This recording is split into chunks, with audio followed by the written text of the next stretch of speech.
Olá! Nesse trabalho, vamos falar sobre hemostasia e o processo de coagulação sanguínea e a sua importância na odontologia. A coagulação sanguínea é um processo de modificação do sangue líquido em coágulo sólido e ocorre quando o vaso é lesado e existe um sangramento. Esse processo compreende interações complexas entre vasos sanguíneos, plaquetas, proteínas de coagulação, anticoagulantes naturais e o sistema de fibrinólise. Já o fenômeno normal de hemostasia é definido como uma sequência de fenômenos biológicos que ocorre toda vez que um vaso é lesionado e com o objetivo de interromper a perda contínua de sangue.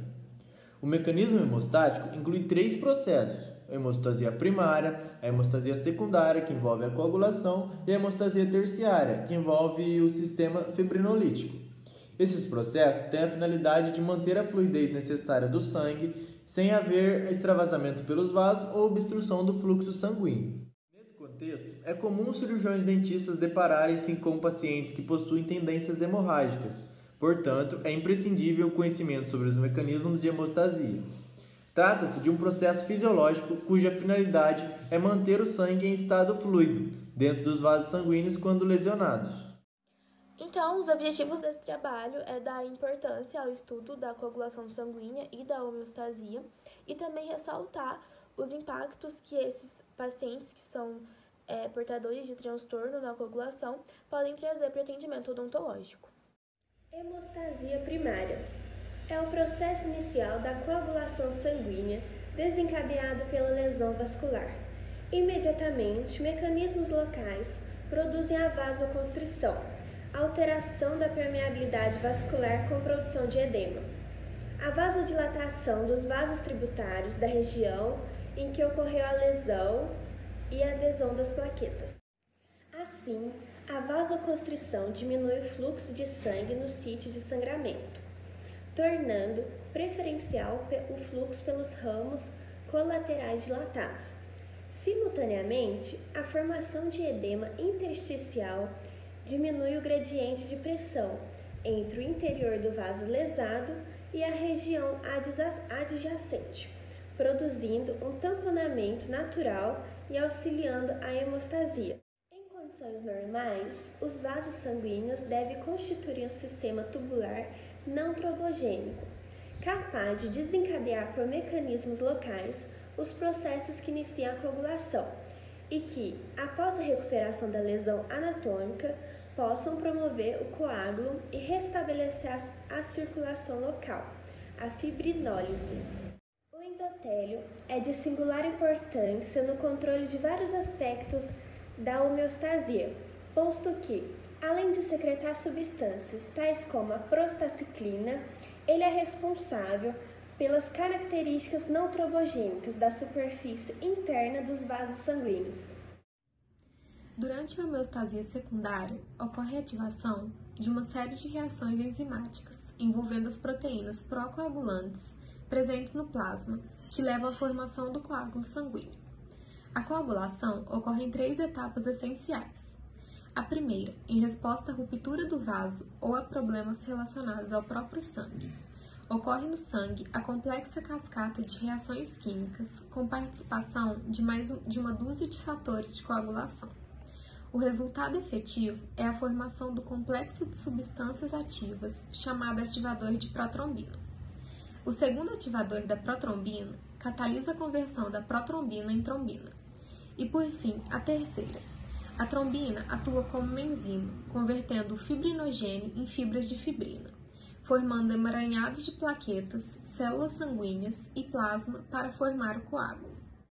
As plaquetas têm também papel importante na conversão da protrombina em trombina, pois grande parte da protrombina se fixa inicialmente nos receptores de protrombina, nas plaquetas já ligadas ao tecido lesado. Ela é continuamente formada no fígado e utilizada de forma contínua em todo o corpo para a coagulação. Se o fígado deixa de produzi-la, dentro de um dia a concentração plasmática de protrombina cai a ponto de não ser suficiente para produzir a coagulação normal no sangue. A vitamina K é requerida pelo fígado para a ativação normal da protrombina, bem como a formação de alguns outros fatores de coagulação. Desse modo, a falta de vitamina K e a presença de doença hepática que impeça a formação normal de protrombina podem diminuir o nível de protrombina a valores tão baixos que provoquem um aumento na tendência ao sangramento. Sendo assim, quando o coágulo sanguíneo começa a se formar, ele normalmente se estende em questão de minutos para o sangue ao seu redor. Ou seja, o coágulo por si só desencadeia ciclo vicioso, feedback positivo, para promover mais coagulação sanguínea e também o aumento da formação de trombina, fazendo com que o coágulo cresça até interromper o vazamento sanguíneo. Então, a hemostasia terciária, que vai ser a última etapa, né, que é mais conhecida como fibrinólise, ela vai acontecer de forma simultânea com a coagulação sanguínea. E ela vai se dar no começo da lesão. Então, a gente vai ter a lesão e vai ter agregação plaquetária no vaso, né, na parede do vaso lesionado. E assim, o fibrinogênio ele vai se juntar a essa agregação plaquetária e vai ativar os fatores de coagulação. E a partir do momento que ele ativar esses fatores de coagulação, esses fatores vão transformar esse fibrinogênio em um polímero, que é transformando ele em fibrina. E após 24 a 48 horas desse acontecimento, vai acontecer a coagulação sanguínea, então.